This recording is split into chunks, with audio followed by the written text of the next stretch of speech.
And this is because the Japanese government is 10 or 100 steps ahead of the German government in economic security.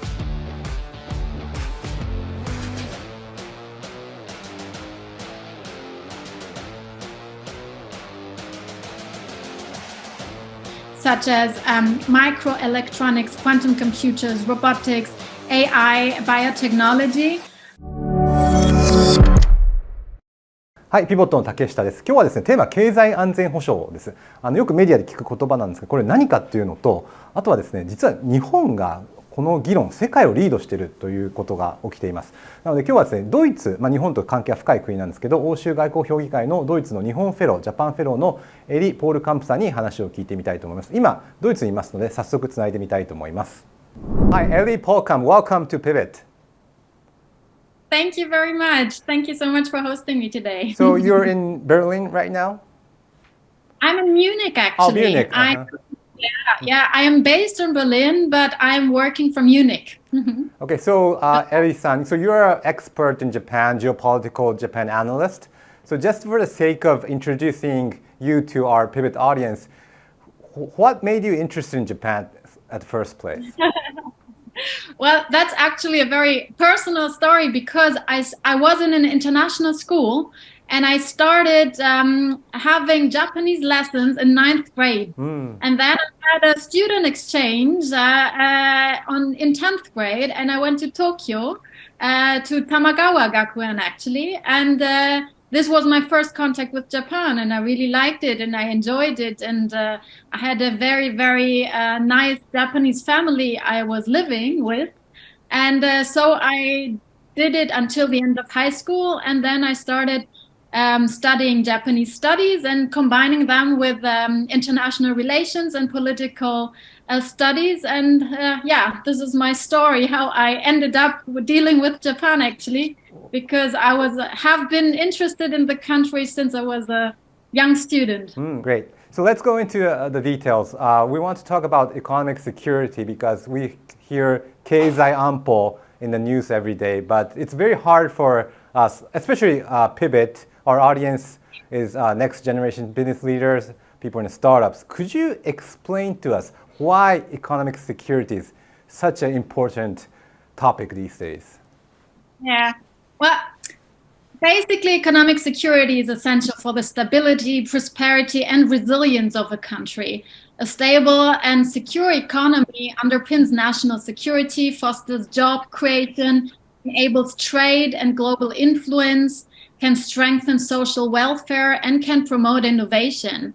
And economic security in general can help a country weather economic downturns and crises, and for example, by diversifying its economic sectors, investing in research and development, and maintaining a strong financial system.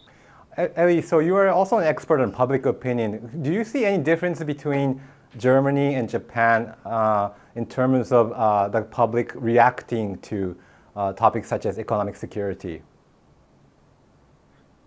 I think this is very difficult to grasp because economic security is a very new topic in Europe and in Germany specifically. And of course, the wider public has understood that it is a problem and that it is something that we have to think about. But I am not very sure if at least the German public has grasped the outreach of economic security and what it really means. And I think maybe, I am not very sure, but I believe that the Japanese public is a bit 10 steps ahead there. And this is because the Japanese government is 10 or 100 steps ahead of the German government in economic security, because you have a strategy and we still don't have a clear formulated strategy on this. So, and also that the Japanese government has defined it and included it in their national security strategy and has made very much visible the connection between national security and economic security. And this is something that has not reached Germany yet, I would say. I think there is a slight difference in the perception. There is the awareness, and they know it's a problem, but I think still in the degree there is still a difference. Wait, you say that Japan's 10 steps ahead of Germany? I think 10 steps ahead with regard of formulating an economic security strategy, because you have a strategy and we don't have it. Yeah, so at least you have understood the problem much earlier than Europe has, because Japan had already many experiences also with economic coercion and export controls.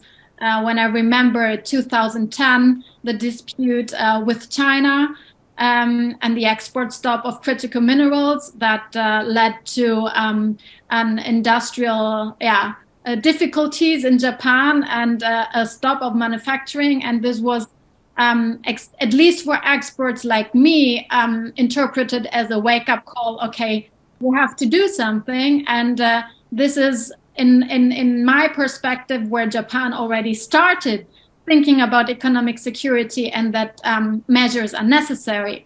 And Germany starts this particularly since the war in Ukraine, and now also, of course, because the Russia-China nexus is very visible, and also what would it mean if we were in a crisis with China? So the awareness is there, but still we don't have, and we have just sectoral measures, but we don't have a strategy. We are working on it, but Japan has the strategy. So this is why I mean Japan is already 10 steps ahead. I want to go deep dive why Japan is kind of the 10 steps ahead, because in Japan we tend to think ourselves as always being behind, like not only economic security, but defense policy or innovation, or we call it the lost decade. So, and I also agree that we are kind of front of the economic security in terms of chip wars or how to confront China. But why do you think Japan is suddenly like the leader in economic security? What's the reason behind it? Well, the reason is actually the diplomacy of the Kishida administration at the moment. This is has been a clear agenda and a clear goal of the diplomacy Prime Minister Kishida is conducting at the moment. And this is something for Japan analysts like myself. Japan has been quite forward-leaning in many different areas of its diplomacy, but has never took the credit for it because it does it in its own quiet way. It's not that loud, but Japan is getting louder and more vocal. And you have this, for example, with the Indo-Pacific strategy. I mean, Japan was one of the first countries who understood the importance of the concept of the Indo-Pacific. And after that, they understood the importance of economic security. And now also with the G7, the Kishida administration succeeded in delivering a common statement on economic security among the G7 members, and also plans how to approach economic security issues. And I think Japan's foreign policy agenda and Kishida administration's diplomacy very much succeeded in achieving at least a common statement, and this is a big thing, and this is a great success. Of course, the problems are still there, because when we talk about implementation and how we move forward, there's still no clear answers on that. But putting economic security as a topic so high on the global agenda, this was very much one of the great efforts of the Kishida administration. Interesting. Do you think Japan should not brag about it, but be more vocal about it? I think Japan does not have to hide so much, and does not. I think Japan maybe can trust more in its qualities, and people like myself who very much look at Japan and look at the developments of Japan, and also understand the relevance, see how this relevance is growing. And I mean, Japan is very much stepping up on global stage at the moment and is receiving lots of credit and lots of acceptance globally. And this is not just something that I believe personally, but it's a fact. And you can see it, for example, also when you think about German-Japan relations. We have Chancellor Scholz, who very much puts a strong emphasis on Japan-German relations and has made many different approaches towards Japan, has met quite often with Prime Minister Kishida. We had the first intergovernmental consultations with a big business delegation, and also in the Indo-Pacific strategy of Germany, of the European Union, of the United States, of the Netherlands, or the United Kingdom, Japan is always defined as one of the key allies. And this is actually what Japan is. Interesting. So the Time magazine did a cover story with Kishida. And so it stated that Japan is in a change right now because we're trying to shift from the pacifism security policy to kind of, raising the government spending of national defense to 2% GDP. Does that too link to the change of Japan of economic security, or are the both things different, or how does defense and national security, economic security link to each other? Well, they do link because economic security is also a defense measure. Right. It's not in classical military terms, but it is a defense measure. And this is also what Japan's national security strategy very much tried to represent, is the link that it is one of the many defense measures to support the security of the country. And of course, you have the economic sphere and you have the traditional security sphere, the military, the self-defense forces, and there are many changes planned from Japan in this regard. But of course, the link is there because both is defined as defense measures. Do you hear any criticism against Japan of the raising the issue? Because it's important to think about economic security, but at the same time, it might raise tensions between China and the Western countries. Are there any criticisms, or are they all 100% praising Japan?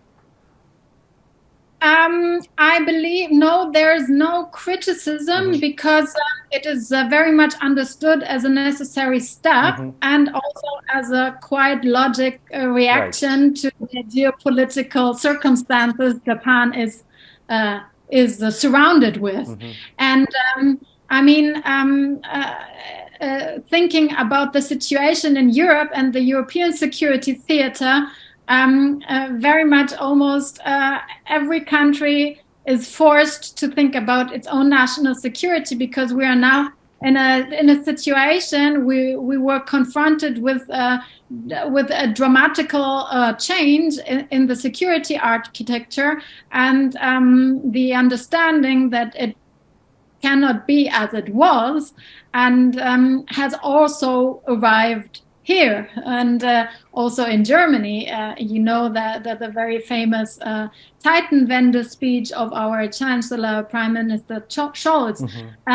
But of course, the same applies to Japan. And I think Japan has the discussion about a revision of its national security and about its defense measures and about its self-defense forces is not something that is all new. It was in my personal opinion, it started already years ago, right. But and it was a gradual implementation and a gradual formulation, and it was a trend that accelerated. And with the war in Ukraine and the implications it had worldwide, this was the final kick it needed to foster implementation, because I believe, and we talked about public opinion, and I used to deal with public opinion a lot.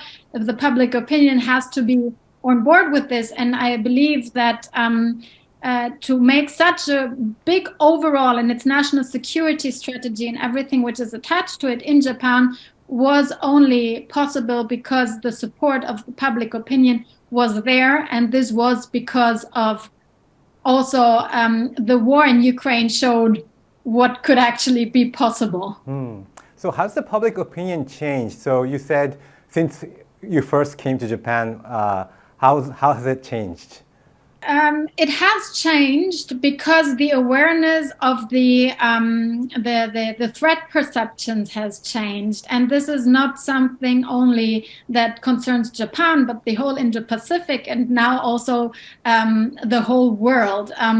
The whole geopolitical structures and poles have changed. We have a the U.S.-China rivalry is on a very high peak. We have the dangerous situations around the Taiwan Strait. We have a very much deeper relation between China and Russia. We have Japan is surrounded by North Korea, by Russia, by Taiwan, and sees what has been possible through the aggressive war of Russia to Ukraine.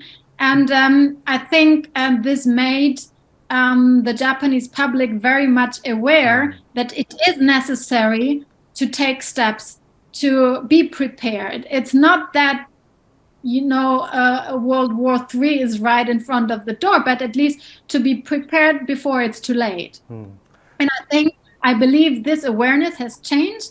I believe the threat perception has accelerated, particularly with regard to China.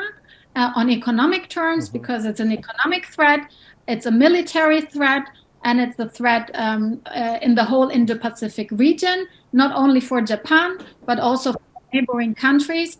And I think this increased threat perception has also pushed the Japanese public opinion's awareness of this. And in result, Japan is kind of leading the discussion on the economic security. Yes. So let's talk about China. China is an important business partner, not only for Japan but for Germany, because Volkswagen sell like 40% of the cars in China. So what's the best solution? G7 talked about de-risking. What is the best strategy we should take to confront China? This is a very difficult question. I cannot give you a clear answer on that because there is no clear solution, and there is no. If there would have been a clear solution, and it would have been so easy, I believe the world leaders and the G7 countries would not struggle that much in finding a common ground on how to approach China. But what they have done now is. Because, of course, confronting China economically, for example, with sanctions, has a very different effect than when we think about Russia. Because China's economy is much stronger, it's very much globally intertwined, and almost every country very much depends on China in some way or the other. What the G7 countries have talked now about is the famous word de-risking. And de-risking, the aim is not to fully decouple economically from China, but to avoid risks and reduce dependencies. And this strategy is referred to the term de-risking and is supposed to explain risk minimization.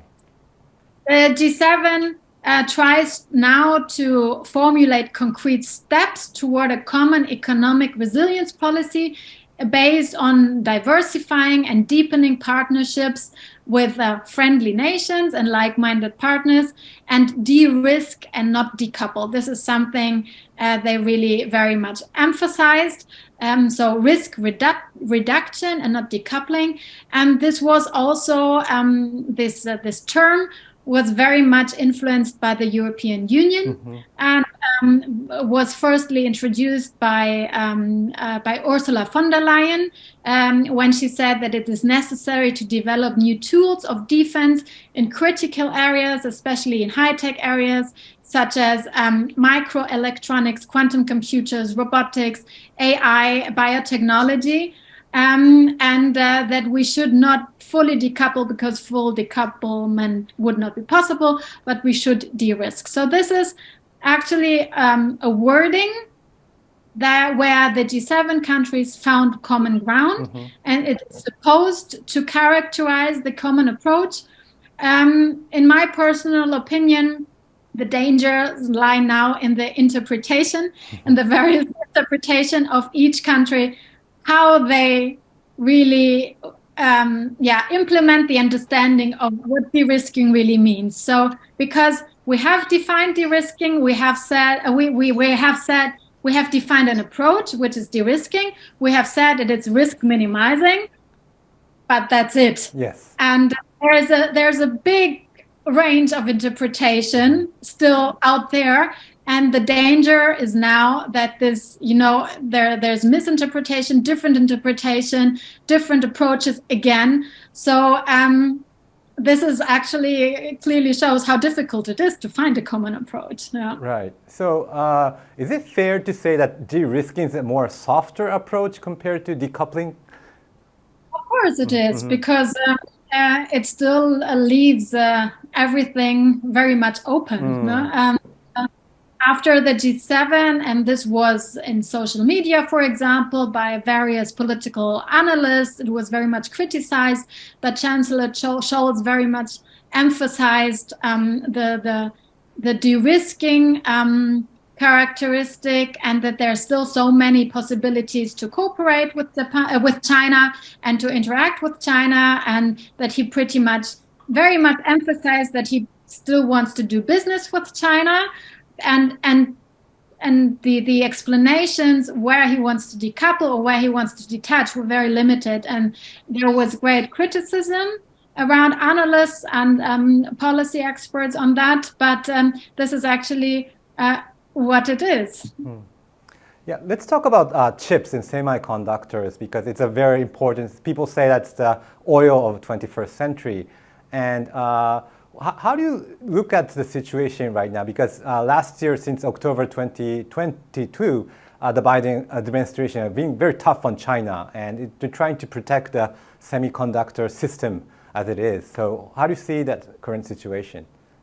Well, semiconductors are the building blocks of digital technology, powering everything from smartphones, computers, data centers, to automobiles, medical devices, advanced manufacturing equipment. And semiconductors are deeply integrated into our daily lives and have become very indispensable for economic and societal functioning. So this is why they are so important. And similar to, you said, oil of the 21st century, similar to how oil has shaped the global economy in the past, now semiconductors have emerged as a critical driver of economic growth and competitiveness, and they have become a fundamental component of industries across the globe, enabling the innovation, productivity gains, and efficiency improvements. And countries and companies that possess these advanced semiconductor capabilities, of course, have a very competitive advantage in the 21st century digital economy.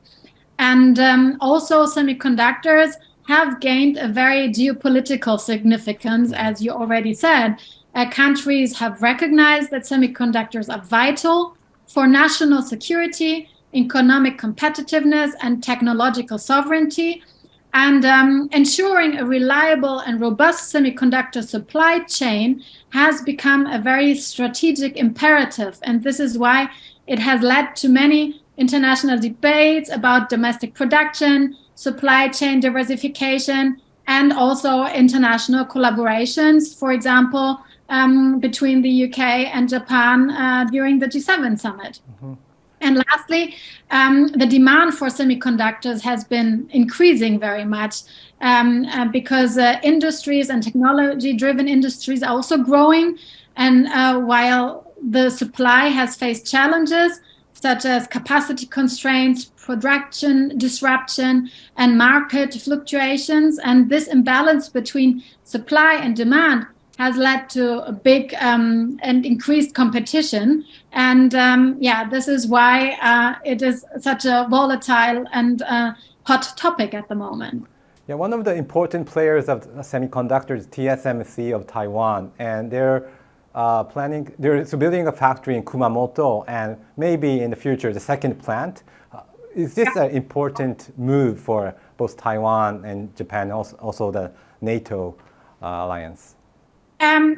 First of all, it is an important step because it is a de-risking step, because Taiwan is in a geopolitical risky environment, and putting production abroad or in other countries is a defense measure that secures the company's production scenes. And of course, also, for example, while TSMC starts creating its manufacturing facilities in Japan, and Japan is supporting it. Of course, this increases the collaboration between Japan and Taiwan in the semiconductor field, but also enhances Japan's semiconductor capabilities and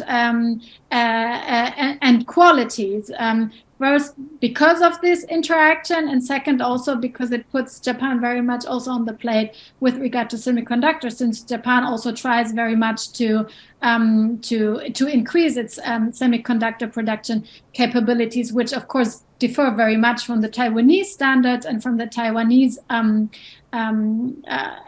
areas.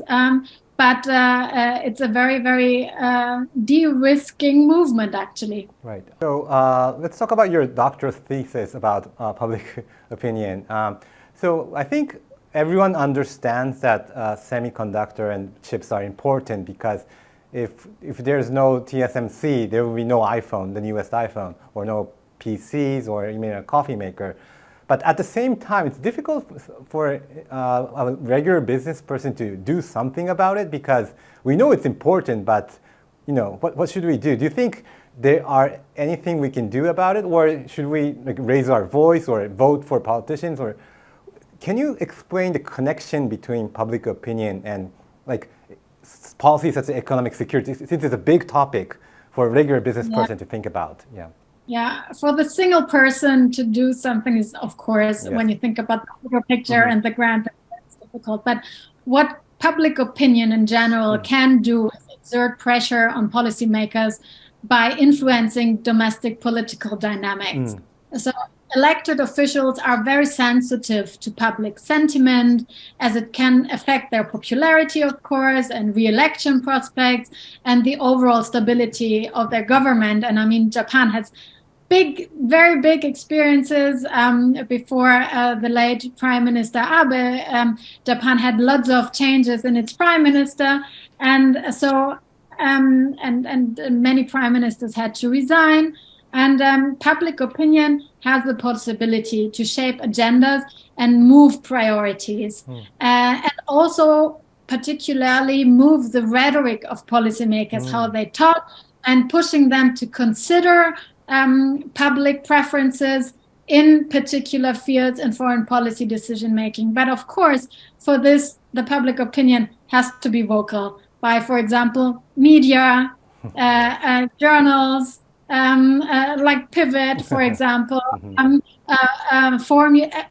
I believe what is very, very important is to make the public aware of problems, to explain them to them, and to get them on board, they have to understand. Yes. And if there's limited explanation and limited communication, of course, they would oppose, because they don't really grasp the problem. And the problems in our days are so complex, be it in economic security or be it in the defense realm. It's so complex because almost every area, be it economic or political, is interlinked with each other. Right. When we talk about climate change, we talk about the green transition, and there's already the link with economy and economic security. When we talk about defense, there's the link with economic security. When we talk about the geopolitical competitiveness. So everything is interlinked at the moment. And of course, with the broader public who is not dealing with all these issues on a daily basis, it is very difficult to grasp the links, the geopolitical links, and why it is important to think about these geopolitical links. And I believe once they understand, it is much easier to follow also the policies, and it's very much in the it's the task of the governments to do that and to deliver sufficient explanations. Of course, this has always been a problem, not only in Japan, everywhere, because this is how politics work. But in democratic societies, public opinion is a vital factor in holding governments accountable for their actions, and public support or opposition to some specific foreign policy choices can impact this legitimacy or the credibility of the government's decision. So it is very important that the link is there.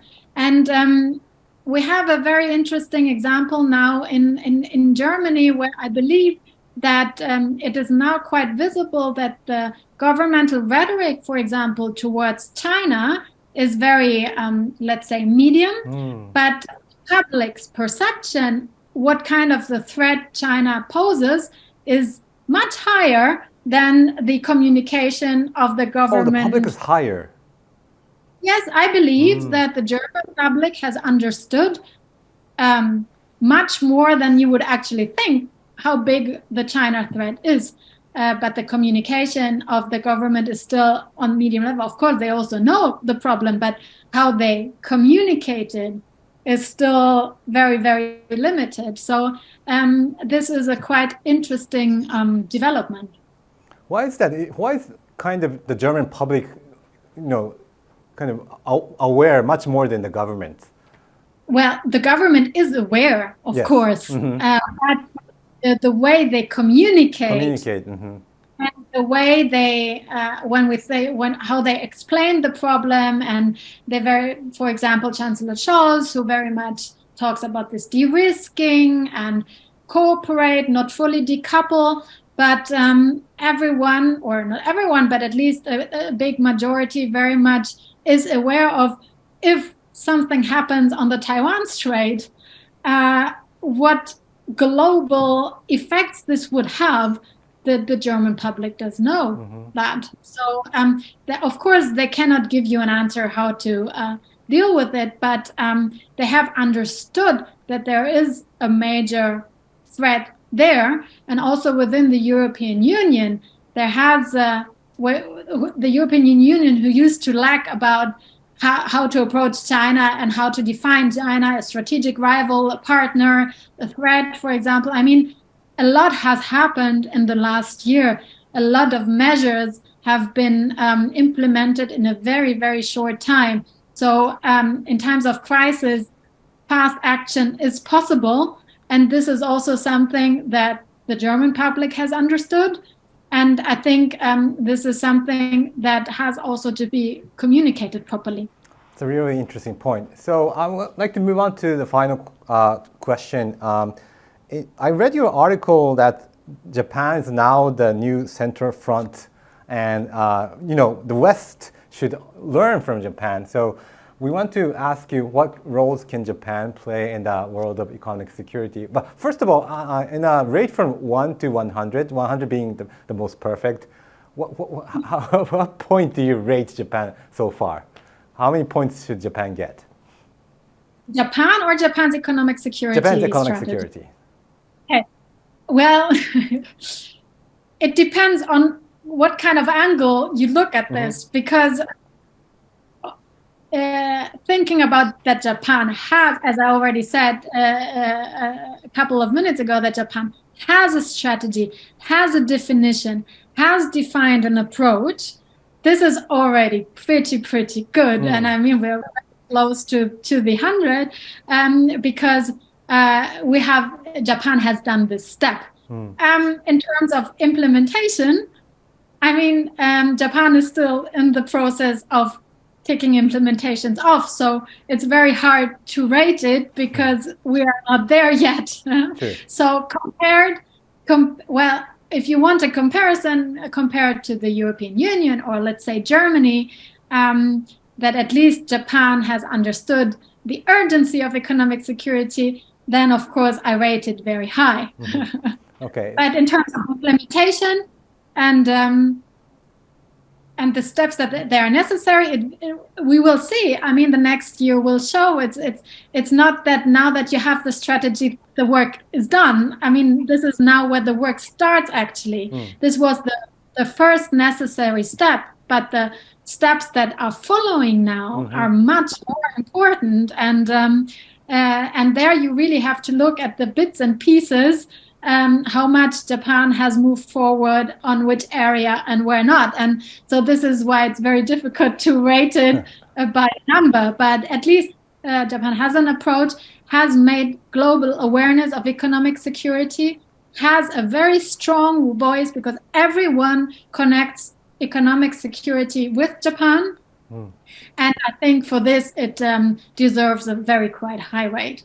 Okay, so in order to Japan to move forward and implement it and getting things done, what should we do to lead the world in this discussion of economic security? I believe this, we can go back to your first question. This is very much the link between business and government. It can only work if both work together, and it can only work if the communication lines between these two areas, between the corporate side, who are on the front and who are actually have to implement what the government what the government guidelines have given them, and maybe adjustments will be necessary. This link is very, very important, and maybe and also a global exchange, not only on governmental, as I also have written in my article, not only on governmental level, but also on corporate level. The exchange and the information sharing and the experience sharing, the trial and error is very, very important to see, does it work? Is it necessary? Or doesn't it work? And give us the best practices, how we can learn. And it's an approach where Japan, of course, has to do it nationally, as all the other countries, of course, also, but also in cooperation with allies, friends, and partners, because this is, you can only do it if you want to have a global approach on that. You can only do it if it works in collaboration. Okay, Elli-san, thank you so much. I learned so much from your conversation. Thank you for your time. I appreciate it. Thank you very much. It was an honor. Thank you so much. Thank you. So my favorite smoke in those days was a fellow named Mainu. 著者の思いや日本語にまだ翻訳されていない生のグローバル情報をお届けします。Japanese work culture in the companies where people are stuck. I believe the only logical approach. Any advice for Japanese investors? So I cannot say too many times, stay with what you know, and that's how you'll be successful. Everybody knows something about something. Stay with it. Now, some people will say, oh, Jim, that's boring. Ryan, be boring. If you want to be a successful investor, be boring.